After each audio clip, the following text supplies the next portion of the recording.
El sol de mediodía caía implacable sobre el asfalto de la carretera que conectaba Ciudad de México con Puebla.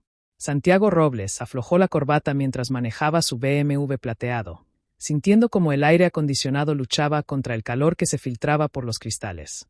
Llevaba 3 días de juntas consecutivas firmando contratos que multiplicarían las ganancias de su empresa constructora. Pero el cansancio le pesaba en los párpados. Su teléfono sonó por 10ª vez en la última hora. Era su asistente, recordándole la cita con inversionistas japoneses. A las 4 de la tarde. Santiago suspiró y decidió hacer una parada. Necesitaba algo fresco, algo que lo despejara antes de llegar a la ciudad. A un lado de la carretera, bajo la sombra escasa de un árbol seco, vio un pequeño puesto de jugos. Era apenas una mesa de madera con un mantel de plástico amarillo, algunas naranjas apiladas y un exprimidor manual. Lo que más le llamó la atención fue la niña que atendía. No podía tener más de 6 años con coletas despeinadas y un vestido rosa que había visto mejores días. Santiago estacionó el coche y caminó hacia el puesto. La niña lo miró con ojos grandes y serios, sin el miedo que esperaba encontrar. «¿Quiere un jugo de naranja, señor?», preguntó con una voz clara, pero pequeña. «Cuesta 20 pesos». «Claro», respondió Santiago sacando su cartera. «¿Cómo te llamas, Isabel?», dijo mientras exprimía las naranjas con una destreza que sorprendió a Santiago. «¿Y usted, Santiago? ¿Dónde están tus papás, Isabel?». La niña se quedó callada un momento, concentrada en llenar el vaso de plástico. «Mi mamá está en el hospital», respondió finalmente. «Mi abuela fue a verla. Yo tengo que vender jugos para pagar las medicinas». Santiago sintió un nudo en el estómago. Tomó el vaso que le ofrecía Isabel y bebió el jugo más dulce que había probado en años. La niña lo observaba con una mezcla de esperanza y tristeza que lo desarmó por completo. «¿Cuántos jugos tienes que vender al día?», preguntó. «Muchos». Isabel se encogió de hombros. «A veces vendo 10, a veces 5. Cuando llueve no vendo nada». Santiago sacó un billete de 500 pesos y se lo extendió a Isabel. «Quédate con el cambio». Los ojos de la niña se abrieron como platos.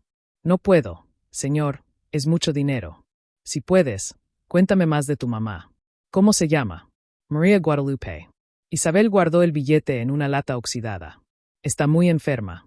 Los doctores dicen que necesita estudios, pero cuestan mucho dinero». «¿En qué hospital está?». «En el Hospital General. Está bien lejos de aquí. Mi abuela toma 2 camiones para llegar». Santiago sintió que algo se movía en su pecho, algo que no había sentido en años de construir edificios y firmar contratos. Esta niña, con su vestido rosa y sus manos pequeñas, vendía jugos bajo el sol, para salvar a su madre, y él se quejaba del tráfico y de las juntas. «Isabel, ¿sabes qué? Voy a ayudarte». «¿Cómo?», preguntó la niña ladeando la cabeza. «Voy a ir al hospital a ver a tu mamá y vamos a conseguir que se mejore». Isabel lo miró con una seriedad que no correspondía a su edad. «¿De verdad no me está mintiendo?». «De verdad, te lo prometo». La niña sonrió por primera vez desde que Santiago llegó al puesto. Era una sonrisa pequeña, pero iluminó su rostro como si hubiera salido el sol detrás de las nubes. «Gracias, señor Santiago. Mi mamá va a estar muy contenta». Santiago subió a su BMW con el sabor del jugo aún en los labios y el corazón latiendo de una manera diferente. Canceló la cita con los japoneses y puso rumbo al Hospital General. Por primera vez en años tenía algo más importante que hacer que ganar dinero. En el espejo retrovisor vio cómo Isabel agitaba la mano despidiéndose. Esa imagen se quedaría grabada en su memoria para siempre. Una niña valiente vendiendo esperanza a 20 pesos el vaso. El Hospital General se alzaba como una montaña de concreto gris en medio de la ciudad. Santiago estacionó su BMW entre ambulancias y autos viejos, sintiendo como el contraste entre su mundo y este lugar se hacía más evidente con cada paso. El olor a desinfectante y el murmullo constante de voces lo recibieron al cruzar las puertas automáticas. En el mostrador de informes, una enfermera con ojeras profundas le dio el número de habitación de María Guadalupe después de revisar una lista interminable de pacientes. Santiago subió por escaleras que olían a cloro y tristeza, esquivando camillas y familiares que esperaban noticias en los pasillos. La habitación 304 tenía 6 camas separadas por cortinas delgadas. María Guadalupe estaba en la tercera cama conectada a sueros y monitores que pitaban constantemente. A su lado, una mujer mayor con el cabello recogido en un chongo apretado le sostenía la mano mientras rezaba en voz baja. «Doña Rosa», preguntó Santiago, recordando que Isabel había mencionado a su abuela. La mujer levantó la vista sorprendida. Sus ojos, del mismo color café que los de Isabel, lo estudiaron con desconfianza. ¿Quién pregunta? Soy Santiago Robles. Conocí a Isabel en su puesto de jugos. Le prometí que vendría a ayudar. Doña Rosa se puso de pie lentamente, como si cada movimiento le costara un esfuerzo enorme. Usted es el señor del carro bonito. Isabel me habló de usted toda la tarde. Santiago asintió y miró hacia la cama donde María Guadalupe dormía. Era una mujer joven. No podía tener más de 30 años, pero la enfermedad le había robado el color de las mejillas y la fuerza de los brazos. ¿Qué dicen los doctores? Doña Rosa suspiró profundamente, que necesita estudios, análisis de sangre, rayos X, no sé qué más, pero todo cuesta dinero y nosotros no tenemos, solo nos dan calmantes para el dolor. Santiago sintió la misma rabia que había sentido en el puesto de jugos, pero multiplicada por 10. ¿Cuánto necesitan para los estudios? 50,000 pesos, respondió doña Rosa, bajando la voz como si fuera una cifra imposible. Podrían ser más dependiendo de lo que encuentren. Para Santiago, 50,000 pesos era lo que gastaba en una cena de negocios. Para esta familia era una montaña imposible de escalar. Voy a hablar con el director del hospital, dijo Santiago. Ahora mismo no, señor. Doña Rosa lo detuvo tomándolo del brazo. Ya hemos pedido ayuda. Nos dijeron que hay lista de espera, que tengamos paciencia. Pues se acabó la paciencia. Santiago sacó su teléfono. Conozco al director del Hospital San José. Es privado, pero tienen los mejores especialistas de la ciudad. Doña Rosa retrocedió un paso. Señor, nosotros no podemos pagar un hospital privado. Somos gente humilde. No van a pagar nada. Yo me encargo de todo. La conversación despertó a María Guadalupe, que abrió los ojos con dificultad. Su mirada se cruzó con la de Santiago y en ella vio la misma determinación que había visto en Isabel. ¿Quién es usted?, preguntó con voz débil. Es el señor que le prometió a Isabel que la iba a ayudar, respondió doña Rosa. Dice que va a pagar para que te vean en un hospital privado. María Guadalupe intentó incorporarse, pero le faltaban las fuerzas. No podemos aceptar eso, señor. No. Lo conocemos. Pero yo sí conozco a Isabel, respondió Santiago. Y cualquier niña que vende jugos bajo el sol para salvar a su madre merece que alguien la ayude. Las lágrimas comenzaron a rodar por las mejillas de María Guadalupe. ¿Por qué haría esto por nosotros? Santiago se acercó a la cama y se sentó en la silla de plástico que había ocupado doña Rosa. Porque hace mucho tiempo que no veía a alguien luchar con tanto amor. Isabel me recordó algo que había olvidado. ¿Qué cosa? ¿Que el dinero sirve para algo más que hacer más dinero? Santiago ya había marcado el número de su contacto en el Hospital San José. Mientras esperaba que contestaran, miró a María Guadalupe y a doña Rosa, dos mujeres que habían luchado contra la adversidad con la única arma que tenían, el amor de una familia. Dr. Herrera, soy Santiago Robles. Necesito que me ayude con algo urgente. La conversación duró 10 minutos. Cuando colgó, Santiago sonrió por primera vez en días. Mañana a las 8 de la mañana, una ambulancia va a venir por María Guadalupe. La van a trasladar al Hospital San José. Ahí van a hacerle todos los estudios que necesite. Doña Rosa se persignó 3 veces seguidas mientras María Guadalupe lloraba en silencio. Gracias, susurró. Gracias por creer en nosotros. Santiago sintió que algo había cambiado en él para siempre. Ya no era solo un empresario exitoso. Era alguien que había encontrado un propósito más grande que sus propias ambiciones. El Hospital San José parecía un hotel de 5 estrellas comparado con el Hospital General. Pasillos amplios con pisos de mármol, aire acondicionado que funcionaba perfectamente y enfermeras que sonreían de verdad. Santiago caminaba junto al doctor Herrera hacia la habitación privada donde habían instalado a María Guadalupe. Los resultados de los primeros estudios llegaron esta mañana, dijo el doctor revisando una carpeta llena de papeles. Buenas noticias. No es leucemia, malas noticias. Tiene una infección severa que ha atacado varios órganos, probablemente causada por estrés extremo y desnutrición. Santiago se detuvo en el pasillo. Estrés extremo. Una mujer de 30 años es más común de lo que piensas. El cuerpo humano tiene un límite. Cuando alguien vive en tensión constante, el sistema inmunológico se colapsa. Entraron a la habitación donde María Guadalupe estaba despierta viendo televisión con Isabel sentada a su lado. La niña había llegado temprano con doña Rosa cargando una bolsa de plástico con naranjas y una mudada de ropa. Señor Santiago, gritó Isabel corriendo hacia él. Mire qué bonito está todo aquí. Hasta tienen baño privado. Santiago sonrió y le revolvió el cabello. ¿Cómo se siente tu mamá? Mejor. Los doctores le dieron medicinas que no duelen cuando se las ponen. El doctor Herrera se acercó a la cama para revisar los signos vitales de María Guadalupe. Mientras lo hacía, Santiago notó que ella evitaba su mirada como si tuviera algo que ocultar. Doctor, ¿podría hablar con usted en privado?, pidió Santiago. Claro, señora María. Regreso en un momento. En el pasillo, el doctor Herrera cerró la puerta y bajó la voz. Hay algo más que debo contarle. Cuando revisé su historial médico, encontré que había estado recibiendo atención psicológica en el Hospital General, tratamiento para ansiedad y depresión severa. ¿Desde cuándo? Desde hace 8 meses. Justo después de que perdió su trabajo, Santiago sintió que las piezas de un rompecabezas comenzaban a encajar. ¿Sabe por qué perdió el trabajo?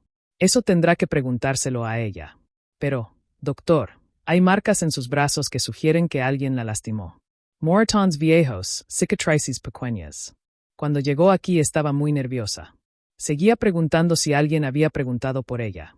Santiago regresó a la habitación con el corazón acelerado.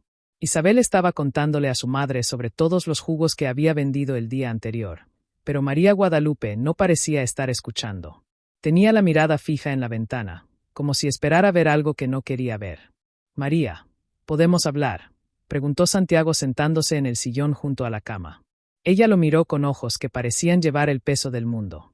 Usted no sabe en lo que se está metiendo, señor Santiago. ¿Por qué no me cuenta si así lo sabré? Isabel dejó de hablar y miró a su madre con curiosidad. Doña Rosa, que había estado tejiendo en silencio, levantó la vista. Anda mi hija cuentel. Este señor nos está ayudando de verdad.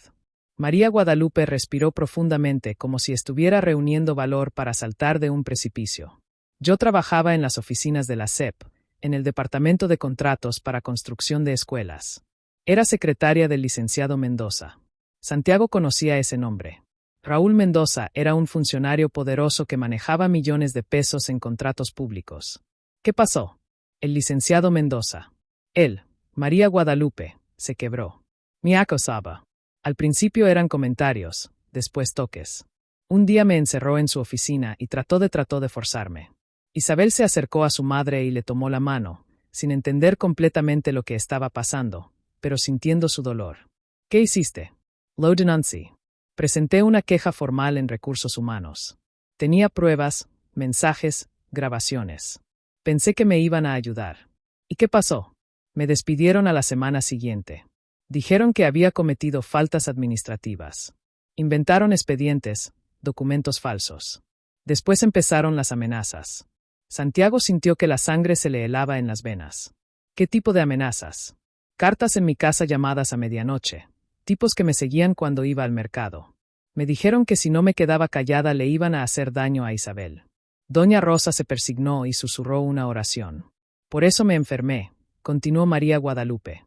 No podía dormir, no podía comer, vivía con miedo constante. Cuando ya no tuve dinero para pagar la renta, nos fuimos a vivir con mi mamá. Isabel empezó a vender jugos porque yo no podía ni salir de la casa. Santiago se puso de pie y caminó hacia la ventana. Allá abajo, la ciudad seguía su curso normal, pero para él todo había cambiado. Esta no era solo una historia de pobreza y enfermedad, era una historia de injusticia, de poder abusado y de una mujer valiente que había pagado el precio más alto por decir la verdad. María, ¿tienes todavía las pruebas? Están escondidas en casa de mi mamá. ¿Por qué? Santiago se volteó hacia ella con una determinación que no había sentido nunca. Porque esto no se va a quedar así. Santiago no durmió esa noche. Se quedó en su oficina hasta las 3 de la madrugada haciendo llamadas y enviando correos electrónicos. Al amanecer había convocado a una reunión de emergencia con sus abogados más confiables. La sala de juntas de Constructora Robles había visto muchas negociaciones millonarias, pero nunca una como esta. Santiago se sentó en la cabecera de la mesa frente a 3 abogados que no entendían por qué los había citado tan temprano para hablar de crear una fundación. Quiero que me ayuden a crear una organización civil, dijo Santiago sirviendo café para todos. La vamos a llamar Fundación 20 pesos. Licenciado Vázquez, el más veterano del grupo, levantó una ceja. 20 pesos. Ese es el presupuesto. No, Santiago sonrió. Es el precio de un jugo de naranja que cambió mi vida. Durante la siguiente hora, Santiago les contó la historia de Isabel, María Guadalupe y Doña Rosa. Les explicó sobre el acoso, las amenazas, la enfermedad y la valentía de una niña que vendía jugos para salvar a su madre. La misión va a ser doble, continuó Santiago. Primero, ayudar con gastos médicos a familias que no pueden pagarlos. Segundo y más importante, proteger a personas que han sido perseguidas por denunciar injusticias. La licenciada Morales, especialista en Derecho Civil, tomó notas mientras hablaba. Necesitamos basarnos en la Ley Federal de Fomento a las actividades realizadas por organizaciones de la sociedad civil. Podemos constituirla como una asociación civil sin fines de lucro. ¿Cuánto tiempo tomará? Con los contactos correctos, 2 semanas. Pero, Santiago, esto es mucho más complejo de lo que imaginas. Si realmente vas a confrontar a funcionarios corruptos, necesitas protección legal. Santiago se recargó en su silla. ¿Qué tipo de protección? El licenciado Vázquez se ajustó los lentes. Existe el mecanismo de protección para personas defensoras de derechos humanos y periodistas. Es un programa federal. Podemos solicitar que María Guadalupe, Isabel y Doña Rosa entren al programa. Eso, ¿qué significa? Protección policial, cambio de domicilio si es necesario, teléfonos de emergencia. Pero tenemos que demostrar que realmente están en riesgo. Santiago sacó su teléfono y marcó un número. Dr. Herrera, soy Santiago. Necesito que me haga un favor. Quiero que le haga una evaluación psicológica completa a María Guadalupe. Necesito un reporte médico que documente el trauma que ha sufrido. Después de colgar, se dirigió a sus abogados. Quiero que la fundación esté lista en una semana. Voy a poner 10 millones de pesos como capital inicial. La licenciada Morales casi se atraganta con el café. 10 millones. Es solo el principio. Cuando la gente se entere de lo que estamos haciendo, van a querer ayudar. Santiago se puso de pie y caminó hacia la ventana que daba al zócalo. Hay miles de personas como María Guadalupe, gente que fue valiente y está pagando las consecuencias. Gente que perdió todo por hacer lo correcto. Durante los siguientes días, Santiago dividió su tiempo entre el hospital, las oficinas de gobierno y las reuniones con abogados. El doctor Herrera le entregó un reporte médico que documentaba el estrés postraumático de María Guadalupe. Los abogados prepararon todos los documentos para la fundación y para la solicitud de protección. El viernes por la tarde, Santiago regresó al hospital con una carpeta llena de papeles. María Guadalupe estaba mucho mejor. Podía caminar por el pasillo y hasta había recuperado algo de color en las mejillas. ¿Cómo se siente? Como si hubiera vuelto a nacer, respondió ella. Los doctores dicen que ya casi me puedo ir a casa. Antes de que se vaya, tengo algo que contarle. Santiago se sentó junto a ella. Cree una fundación. Se llama Fundación 20 pesos. María Guadalupe lo Moreau Confundida. ¿Por qué 20 pesos? Por el precio del jugo de Isabel. Ese jugo me enseñó que los actos más pequeños pueden tener el impacto más grande. Santiago le explicó sobre la fundación, sobre la protección legal que habían solicitado y sobre los planes para ayudar a otras personas en situaciones similares. No solo va a ser su historia, dijo Santiago, va a ser la historia de todas las personas que han sido castigadas por decir la verdad. María Guadalupe comenzó a llorar, pero esta vez no eran lágrimas de dolor. ¿Por qué hace esto por nosotros? Usted no nos conocía. Porque Isabel me recordó algo que había olvidado, que la riqueza verdadera no está en lo que acumulas, sino en lo que compartes. Isabel entró corriendo a la habitación cargando una bolsa de naranjas. Mamá, abuela me dejó vender jugos en el pasillo del hospital. Vendí 20 jugos. Santiago sonrió y le revolvió el cabello. Isabel, ¿qué te parece si ya no tienes que vender jugos sola?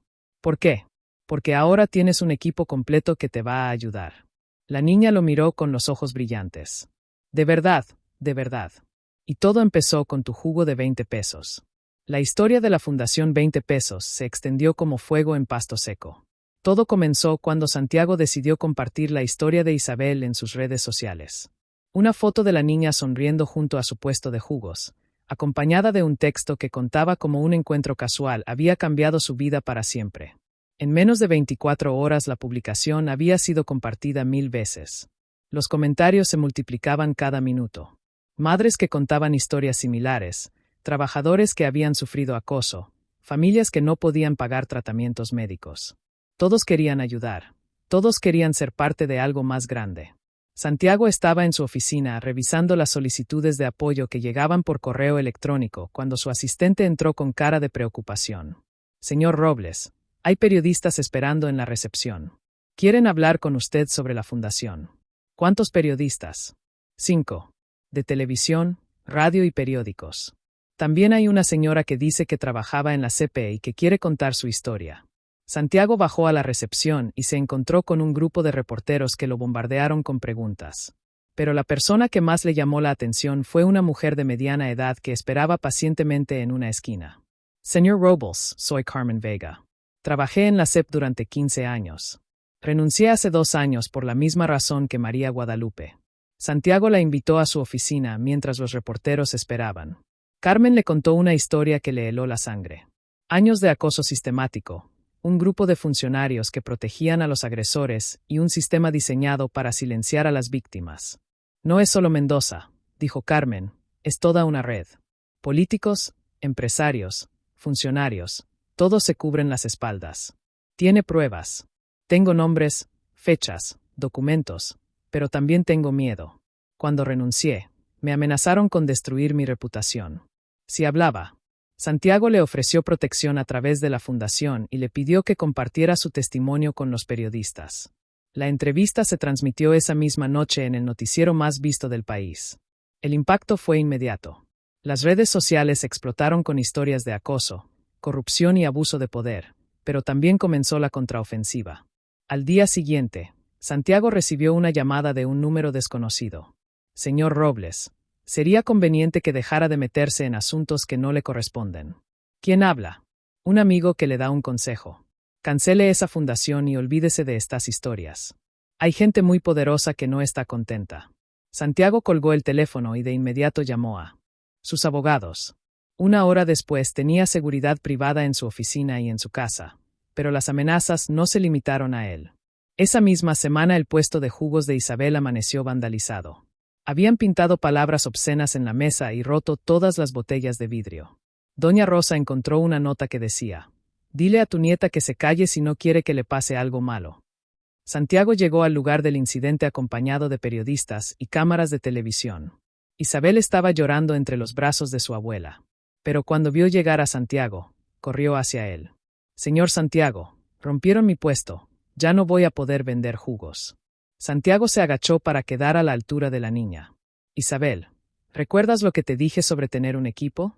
Sí, pues nuestro equipo no se rinde. Vamos a construir un puesto nuevo, más bonito que el anterior». Las cámaras grabaron todo. La imagen de Santiago consolando a Isabel se volvió viral en cuestión de horas. Pero los ataques continuaron. El Hospital San José recibió llamadas amenazantes. Pintaron grafitis en las paredes externas con mensajes como: «Aquí protegen a mentirosas y cierren este lugar de corruptos». El doctor Herrera tuvo que contratar seguridad adicional. «Santiago, esto se está saliendo de control», le dijo el doctor durante una reunión. «Están poniendo en riesgo a todo el hospital. ¿Quiere que traslade a María Guadalupe? No quiero que entienda que está peleando contra gente muy poderosa, gente que tiene recursos para hacer mucho daño». Santiago miró por la ventana del hospital hacia la calle, donde había periodistas esperando y manifestantes con carteles que decían justicia para María Guadalupe. «Doctor, cuando era niño, mi papá me enseñó que hay 2 tipos de personas en el mundo. Que ven algo malo y se quedan calladas y las que ven algo malo y hacen algo para cambiarlo. ¿Y qué tipo de persona es usted? Eso lo vamos a averiguar juntos». Esa noche Santiago se quedó en el hospital acompañando a María Guadalupe e Isabel. Habían decidido que era más seguro que la familia permaneciera ahí hasta que mejorara la situación. «Señor Santiago», dijo Isabel antes de quedarse dormida, «¿por qué hay gente mala que no quiere que ayudemos a mi mamá?». Santiago le acarició el cabello mientras buscaba una respuesta que una niña pudiera entender. «Porque hay personas que prefieren que nadie hable cuando pasan cosas malas, pero tú, tu mamá y tu abuela son muy valientes y nosotros vamos a ser valientes también. Vamos a ganar. Vamos a ganar. Isabel, te lo prometo». El lunes por la mañana, Santiago despertó con el ruido de helicópteros sobrevolando la ciudad. Encendió la televisión y no podía creer lo que veía. Miles de personas marchaban por las calles principales de México con pancartas que decían justicia para María Guadalupe y aquí nadie calla. Su teléfono no paraba de sonar. Periodistas, activistas, Políticos y ciudadanos comunes querían hablar con él. Pero la llamada que más lo sorprendió fue la de su hermana Elena, que vivía en Guadalajara. Santiago, ¿has visto las noticias? Aquí en Guadalajara también hay marchas. La gente está saliendo a las calles. En serio, hay carteles con la foto de Isabel por toda la ciudad. Y no solo aquí, me escribieron primas de Monterrey, Tijuana, Puebla. Esto está pasando en todo el país. Santiago se vistió rápidamente y salió hacia el hospital. Las calles estaban llenas de gente caminando en la misma dirección, cargando flores, jugos de naranja y carteles hechos a mano. Algunos tenían fotos de Isabel, otros de María Guadalupe, y muchos llevaban fotos de sus propias familiares que habían sufrido situaciones similares. En el hospital encontró a María Guadalupe viendo las noticias con lágrimas en los ojos. Isabel estaba junto a ella sin entender completamente lo que pasaba, pero sintiendo la emoción en el ambiente. «Mira, mamá», dijo Isabel señalando la televisión. «Ahí está mi foto. ¿Por qué sale mi foto en la televisión?» María Guadalupe abrazó a su hija y miró a Santiago. «No puedo creer que todo esto sea por nosotros». «No es por ustedes», respondió Santiago. «Es por todas las personas que han vivido lo que tú viviste y nunca pudieron hablar». El doctor Herrera entró a la habitación con una sonrisa enorme. «Santiago, tienes que ver esto. Hay cientos de personas afuera del hospital. Trajan Jugos, Flores, Cartas. Quieren conocer a Isabel». Durante las siguientes horas, el hospital se convirtió en un lugar de peregrinación. Familias enteras llegaban a dejar cartas de apoyo, jugos de naranja y donaciones para la fundación. Los doctores y enfermeras no daban abasto organizando las visitas. Pero lo que realmente cambió todo fue cuando las redes sociales explotaron con una nueva etiqueta Rusuakin. Miles de personas comenzaron a compartir sus propias historias de acoso, corrupción y abuso de poder. Secretarias, maestras, empleadas domésticas, estudiantes, todas con historias similares a la de María Guadalupe. Santiago estaba revisando las publicaciones en su teléfono cuando recibió una llamada que no esperaba. «Señor Robles, habla la diputada Patricia Moreno. Necesito hablar con usted urgentemente». Santiago conocía ese nombre. Patricia Moreno era una diputada federal conocida por su trabajo en temas de derechos humanos y anticorrupción. «Dígame, diputada, quiero proponer una iniciativa de ley basada en el caso de María Guadalupe. La vamos a llamar Ley María Guadalupe. Sería una ley integral de protección para denunciantes y víctimas de acoso laboral». Santiago no podía creer lo que estaba escuchando. «¿Qué necesita de nosotros?» «Necesito que María Guadalupe testifique ante el Congreso. Su caso puede cambiar las leyes de todo el país». Esa tarde Santiago se reunió con sus abogados para discutir la propuesta. Mientras tanto, las investigaciones avanzaban rápidamente. La Procuraduría había abierto una investigación formal contra Raúl Mendoza y otros funcionarios de la CP. La presión pública era tan intensa que el Procurador General anunció en una conferencia de prensa la creación de la Operación 20 Pesos para investigar la red de corrupción y acoso en dependencias gubernamentales. «Vamos a llegar hasta las últimas consecuencias», dijo el procurador. «Nadie está por encima de la ley». Al día siguiente las noticias explotaron. Raúl Mendoza había sido arrestado en su casa a las 6 de la mañana. Junto con él arrestaron a 5 funcionarios más y a 3 empresarios que habían estado involucrados en el esquema de corrupción. Santiago estaba en el hospital cuando llegó la noticia. Isabel estaba dibujando en una libreta cuando de repente todos los adultos en la habitación comenzaron a gritar de alegría. «¿Qué pasa?», preguntó la niña. «Que los hombres malos que lastimaron a tu mamá ya no van a poder lastimar a nadie más», respondió Santiago. Isabel sonrió y siguió dibujando. «¿Sabes qué estoy dibujando? Que un puesto de jugos gigante para que todas las personas que caminaron hoy puedan tomar jugo». Santiago se agachó para ver mejor el dibujo. Isabel Hab.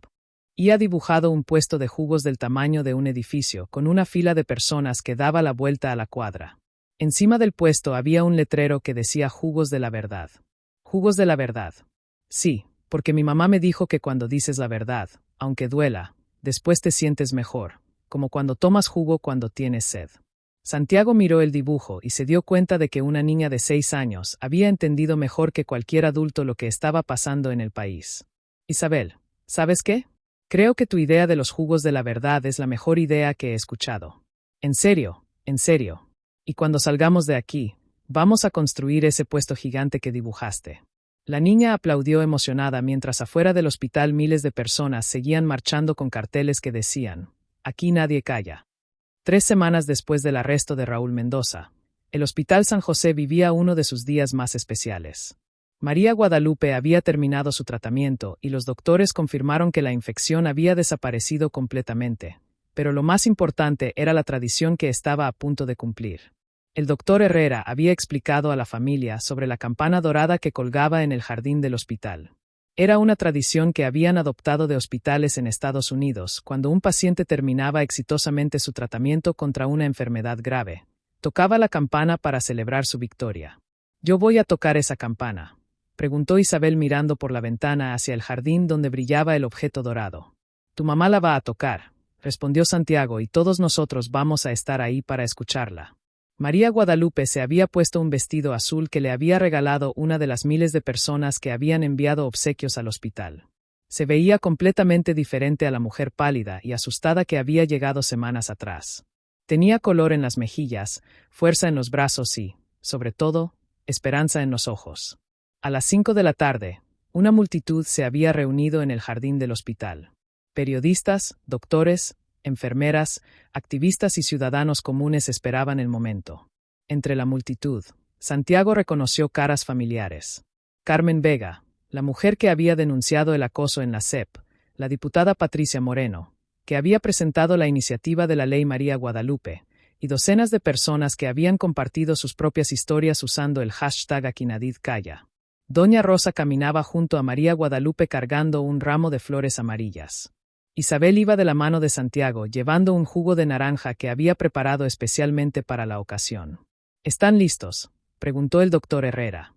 María Guadalupe asintió y se acercó a la campana. Tomó la cuerda con las 2 manos y miró hacia el cielo. Por un momento, todos guardaron silencio. «Esto es por todas las mujeres que no pudieron hablar», dijo María Guadalupe con voz fuerte. «Por todas las que fueron silenciadas, por todas las que siguen sufriendo y por todas las que van a encontrar el valor para denunciar». El primer toque de la campana resonó por todo el hospital. Fue un sonido limpio y poderoso que hizo que a muchas personas se les llenaran los ojos de lágrimas. María Guadalupe tocó la campana 3 veces más y cada toque parecía anunciar una nueva era. La multitud explotó en aplausos. Isabel corrió hacia su madre y la abrazó con fuerza mientras doña Rosa se persignaba y agradecía al cielo. Santiago sintió una emoción que no había experimentado nunca. La sensación de haber sido parte de algo verdaderamente importante. Durante la celebración, Santiago se subió a una pequeña tarima que habían preparado para el evento. «Cuando conocí a Isabel hace un mes, jamás imaginé que estaríamos aquí», comenzó. «Pero esta niña me enseñó algo que había olvidado, que los actos más pequeños pueden cambiar el mundo». La multitud guardó silencio para escucharlo. Hoy no solo celebramos la recuperación de María Guadalupe, celebramos que la justicia existe, que la verdad siempre encuentra una manera de salir a la luz y que cuando la gente se une puede vencer cualquier adversidad. Santiago hizo una pausa y miró hacia Isabel, que estaba sonriendo desde el primer fila. «Por eso quiero anunciarles algo importante. La Fundación 20 Pesos va a construir el Centro Nacional de Protección a Denunciantes Civiles. Será un lugar donde cualquier persona que haya sido víctima de acoso, corrupción o abuso de poder pueda encontrar apoyo legal, médico y psicológico gratuito». Los aplausos fueron ensordecedores, pero Santiago no había terminado.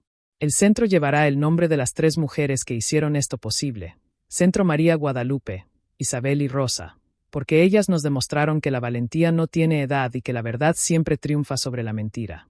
María Guadalupe comenzó a llorar, pero esta vez eran lágrimas de felicidad pura. Isabel corrió hacia Santiago y lo abrazó con fuerza. «Gracias, señor Santiago. Gracias por no haberse quedado callado». Santiago la levantó en brazos y la miró a los ojos. «Gracias a ti, Isabel. Gracias por venderme el jugo más importante de mi vida». La niña sonrió y le ofreció el jugo de naranja que había preparado. «¿Quiere otro jugo de 20 pesos? ¿Sabes qué? Creo que no me lo vas a cobrar». «¿Por qué?» «Porque ahora somos familia y la familia no se cobra los favores». Isabel se rió y le dio el jugo. Santiago lo bebió completo mientras la multitud seguía aplaudiendo. Sabía exactamente igual que el primer jugo que había tomado un mes atrás, pero esta vez tenía un sabor diferente. Tenía sabor a esperanza, a justicia y a la certeza de que el mundo podía cambiar cuando la gente correcta se encontraba en el momento correcto. La campana siguió sonando en el viento como un recordatorio de que algunas victorias trascienden a las personas que las logran. Esta victoria era de toda la gente que había decidido que ya no se iba a quedar callada. 6 meses después de que María Guadalupe tocara la campana del hospital, Santiago manejaba por la misma carretera donde había conocido a Isabel. Pero esta vez el paisaje era completamente diferente. Donde antes había un árbol seco y una mesa tambaleante, ahora se alzaba una construcción que parecía sacada de un cuento de hadas. El nuevo puesto de jugos tenía un techo de tejas rojas, paredes de colores brillantes y un letrero enorme que decía Jugo de Esperanza en letras doradas. Pero lo más impresionante no era el edificio, sino la fila de personas que se extendía por casi una cuadra. Santiago estacionó su coche y caminó hacia el puesto. La transformación era increíble. Había mesas con sombrillas, un área de juegos para niños y un mural gigante en una de las paredes que contaba la historia de Isabel y su familia. La niña que había conocido vendiendo jugos bajo el sol, ahora atendía a los clientes con una sonrisa enorme, ayudada por 3 empleados que habían contratado para manejar la demanda. «Señor Santiago», gritó Isabel cuando lo vio llegar. «Mire cuán. Ta gente viene a comprar jugos». Santiago se acercó al mostrador y observó la operación. No era solo un puesto de jugos, se había convertido en un centro de encuentro. Había familias completas haciendo fila, turistas que venían desde otras ciudades para conocer el lugar y reporteros que seguían documentando la historia. «¿Cuántos jugos venden al día ahora?» «Más de 500», respondió Isabel con orgullo. «Y todos siguen costando 20 pesos, como usted me enseñó». María Guadalupe salió de la cocina cargando una bandeja con jugos recién exprimidos. Se veía radiante, completamente recuperada y llena de energía. «Santiago, no puedo creer lo que hemos logrado», dijo dándole un abrazo. «Esto es como un sueño». «Es mejor que un sueño», respondió Santiago. «Es la realidad que ustedes se merecían». Doña Rosa apareció desde el área de almacén cargando una caja de naranjas. A sus 70 años se movía con una vitalidad que no había tenido en años. Mi hijo le gritó a Santiago, «Ven a ver lo que hicimos atrás». Santiago siguió a Doña Rosa hacia la parte trasera del puesto.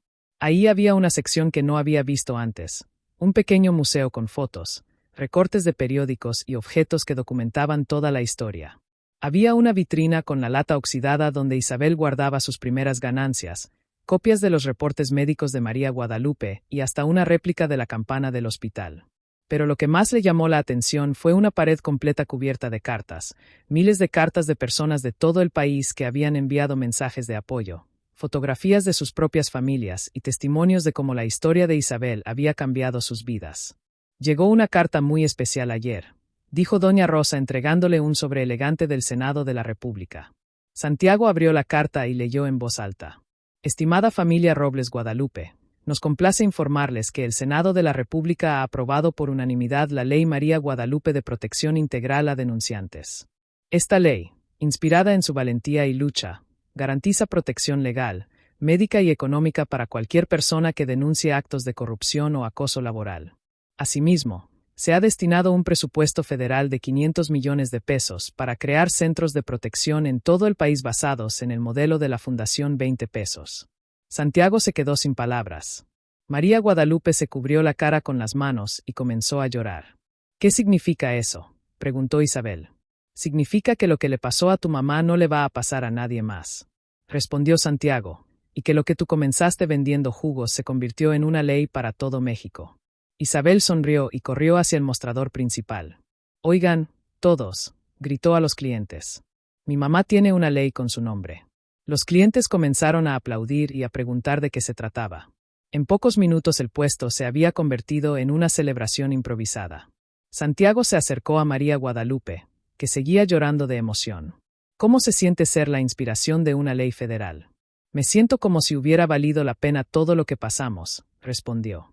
«Todo el dolor, todo el miedo, todo valió la pena, si puede ayudar a otras personas». Santiago miró hacia el mural en la pared donde un artista local había pintado la historia completa. Isabel vendiendo jugos, María Guadalupe en el hospital, las manifestaciones en las calles y finalmente toda la familia reunida frente al puesto renovado. En la parte superior del mural, en letras grandes y brillantes, estaba escrita la frase que se había convertido en el lema de todo el movimiento. Aquí nadie calla. ¿Sabes qué es lo más increíble de todo esto? Le dijo Santiago a María Guadalupe. ¿Qué? Que todo comenzó con una niña que se negó a quedarse callada cuando su mamá necesitaba ayuda. Isabel no sabía que estaba cambiando el mundo, solo sabía que tenía que hacer algo. María Guadalupe miró hacia Isabel, que ahora estaba explicando a un grupo de niños cómo exprimir naranjas correctamente. Ella siempre ha sido así. Desde chiquita nunca se rinde, nunca se queda callada cuando algo no está bien. Santiago sonrió y pidió un jugo de naranja. Isabel se lo preparó con el mismo cuidado que había puesto en el primer jugo que le vendió meses atrás. ¿Sigue costando 20 pesos? Siempre va a costar 20 pesos, respondió Isabel, porque ese es el precio de la esperanza. Santiago bebió el jugo y supo que tenía razón. Algunos precios nunca deben cambiar. 2 años después de aquel encuentro que cambió todo, Santiago Robles ya no era el mismo hombre que había parado por casualidad en un puesto de jugos. Sus trajes elegantes habían sido reemplazados por ropa más cómoda. Sus reuniones millonarias se habían convertido en visitas a comunidades rurales y su BMW había dado paso a una camioneta equipada para recorrer los caminos más difíciles del país. Era un sábado soleado cuando Santiago llegó al Jugo de Esperanza para su visita mensual. El lugar había crecido tanto que ya no era solo un puesto. Era todo un complejo que incluía el restaurante principal, una escuela comunitaria, un centro de salud y las oficinas regionales de la Fundación 20 pesos. Isabel, ahora de 8 años, corrió hacia él con una sonrisa que podría iluminar toda la carretera. Señor Santiago, tengo que contarle algo muy importante. ¿Qué pasó, mi niña? Ya aprendí a leer perfectamente y adivine qué estoy leyendo. Santiago se agachó para quedar a su altura. ¿Qué estás leyendo? La Ley María Guadalupe. Mi maestra me la está enseñando. Dice que cuando sea grande voy a ser abogada para ayudar a más personas. Santiago sintió esa mezcla de orgullo y emoción que siempre experimentaba cuando hablaba con Isabel. La niña había conservado su espíritu valiente, pero ahora tenía herramientas para canalizar esa valentía hacia algo aún más grande. ¿Y cómo van los jugos? Muy bien, pero ya no los vendo yo sola. Ahora tengo un equipo de 10 personas. Soy la jefa, dijo Isabel con una seriedad que hizo reír a Santiago. María Guadalupe salió del restaurante llevando un delantal con el logo de la fundación. Se había convertido en la coordinadora general del complejo y manejaba todo con una eficiencia que impresionaba a todos los visitantes.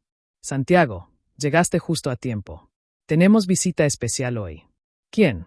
La directora de la ONU Mujeres para América Latina quiere conocer nuestro modelo para implementarlo en otros países. Santiago siguió a María Guadalupe hasta el salón principal, donde se había organizado una presentación. Había representantes de organizaciones internacionales, funcionarios del gobierno y, lo más importante, delegaciones de mujeres que habían creado sus propias fundaciones inspiradas en la historia de Isabel. Doña Rosa, ahora de 72 años, pero más vital que nunca, estaba al frente del grupo contando la historia con la pasión de alguien que había vivido cada momento. Todo comenzó cuando mi nieta decidió que no se iba a quedar con los brazos cruzados viendo a su mamá sufrir. Decía, no sabía que estaba cambiando el mundo, solo sabía que tenía que hacer algo. Santiago se sentó en la última fila para escuchar. Aunque había oído la historia miles de veces, nunca se cansaba de escucharla. Cada vez descubría algo nuevo, algún detalle que había pasado por alto. La Fundación 20 pesos ya opera en todos los estados de México. Continuó María Guadalupe tomando la palabra. Hemos apoyado a más de 5,000 familias con gastos médicos y hemos brindado protección legal a más de 1,000 denunciantes de corrupción y acoso. Los números eran impresionantes, pero Santiago sabía que lo más importante no se podía medir en estadísticas. Lo más importante era el cambio cultural que habían logrado. La frase "aquí nadie calla" se había convertido en algo más que un hashtag. Era una filosofía de vida. Después de la presentación, Santiago caminó hacia el mural que había crecido hasta cubrir toda la pared posterior del complejo. El artista original había seguido agregando escenas: las marchas en las calles, la firma de la ley, la construcción de los centros de protección y las historias de todas las familias que habían sido ayudadas por la fundación. Isabel se acercó a él cargando 2 jugos de naranja. ¿Sabe qué, señor Santiago? ¿Qué? A veces me pregunto qué habría pasado si usted no se hubiera parado ese día a comprar un jugo. Santiago tomó el jugo y reflexionó sobre la pregunta. ¿Sabes qué creo yo? ¿Qué? Que alguien más se habría parado. Porque cuando una niña valiente decide cambiar el mundo siempre encuentra la manera de ayudarla. Isabel sonrió y levantó su vaso como si fuera a hacer un brindis. ¿Por qué brindamos? Por todas las personas que decidieron no quedarse calladas, respondió Santiago, chocando su vaso con el de Isabel. Y por todas las que van a decidir hablar mañana. Mientras bebían sus jugos, Santiago miró hacia la carretera donde todo había comenzado. Había una nueva placa brillante en la entrada del complejo que decía: aquí nadie calla. En memoria de todas las voces que fueron silenciadas y en honor de todas las que se negaron a callar, el sol comenzaba a ponerse tiñendo el cielo de colores naranjas que recordaban el sabor de la esperanza. Santiago sabía que mañana sería otro día con nuevas historias que contar y nuevas personas que ayudar, pero por ahora era suficiente con estar ahí en ese lugar donde una niña había decidido que el silencio no era una opción y donde cada jugo de naranja seguía costando 20 pesos, porque algunos precios nunca deben cambiar y algunas voces nunca deben callar. Te emocionó la historia de Isabel y su jugo de esperanza. Esta historia nos recuerda que los actos más pequeños pueden generar los cambios más grandes y que cuando decidimos no quedarnos callados ante la injusticia, podemos transformar no solo nuestras vidas, sino las de miles de personas. La valentía de una niña de 6 años vendiendo jugos por 20 pesos se convirtió en una ley que protege a todos los mexicanos, demostrando que la esperanza siempre encuentra su camino. Si esta historia te tocó el corazón como a nosotros, no olvides darle like al video, compartirlo con alguien que necesite escuchar este mensaje de esperanza y suscribirte al canal para más historias que inspiran y transforman. Queremos conocerte mejor. ¿Desde qué país nos estás viendo? Cuéntanos en los comentarios tu país y comparte con nosotros qué te pareció la historia de Isabel. Tu voz también importa porque aquí nadie calla y cada comentario nos ayuda a llegar a más personas que necesitan recordar que siempre hay esperanza.